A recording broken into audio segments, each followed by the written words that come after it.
NEET 2025 में पूछे गए टफ क्वेश्चन में ये वाला क्वेश्चन जरूर याद होगा, नहीं है तो होना चाहिए, क्योंकि इस क्वेश्चन को जब एग्जाम में बच्चा सोल्व करता है तो उसको 4 मिनट के लगभग टाइम लग जाएगा, और तब भी गारंटी नहीं है कि आंसर निकाल पाए। लेकिन मैं कह रहा हूं कि इसको बड़े आराम से 30 सेकंड के अंदर सोल्व किया जा सकता है। हाँ, मैं कोई तुक्का लगाने की बात नहीं कर रहा हूं, प्रॉपर मेथड बता रहा हूं। आओ समझते हैं कैसे। देखो बेटा, सबसे पहले क्वेश्चन को समझो क्या बोल रखा है। एक रस्सी से पार्टिकल बांध रखा है जिसको हॉरिजॉन्टल वेलोसिटी देके फेंका गया है।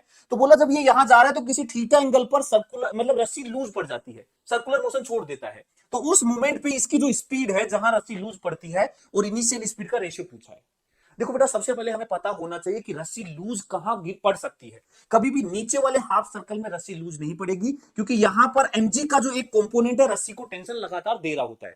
रस्सी लूज सिर्फ अपर हाफ सर्कल में पड़ सकती है, मतलब इस वाले रीजन में रस्सी ढीली पड़ सकती है। और यहां पर ऑप्शन देखो थीटा के टर्म्स में है, मतलब यहां हम इन जनरल सोल्व करने के बजाय यदि थीटा के लिए, किसी थीटा के लिए वैलिड है तो हर थीटा के लिए वैलिड होना चाहिए जहां रस्सी लूज पड़ सकती है। तो सबसे पहली पॉसिबिलिटी देखो ना कि आप थीटा 0 पर क्या रस्सी लूज पड़ सकती है। बिल्कुल हाँ।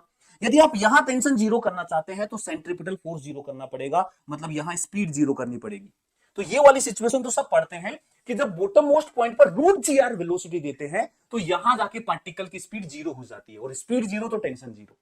मतलब यदि हम चाहते हैं कि थीटा 0 पर रस्सी लूज पड़ जाए तो उसके लिए थीटा 0 रखने पर जो रेशियो आना चाहिए स्पीड का, वो रेशियो आएगा 0/√2gr, मतलब 0 आएगा रेशियो। यहां की स्पीड और यहां की स्पीड का रेशियो 0 आना चाहिए। थीटा 0 रखने पर 0 किस में आ रहा है? एक तो इसमें आ रहा है, एक इसमें आ रहा है, इन दोनों में नहीं आ रहा 0 रखने पर 0। मतलब ए और बी, 1 और 2 में से आंसर होगा। अब लेकिन इन दोनों में से कैसे सेलेक्ट करें? तो हमने कहा और कहां रस्सी लूज पड़ सकती है? क्या यहां टॉप मोस्ट पॉइंट पर रस्सी को लूज पड़ सकती है? बिल्कुल।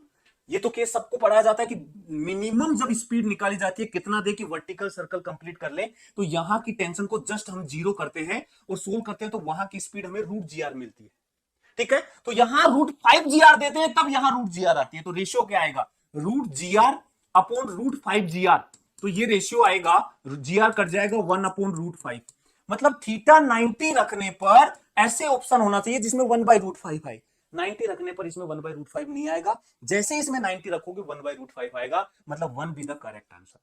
और इसी तरीके से मस्त तरीके से पढ़ने के लिए जरूर फॉलो कीजिए एसीपी सर को।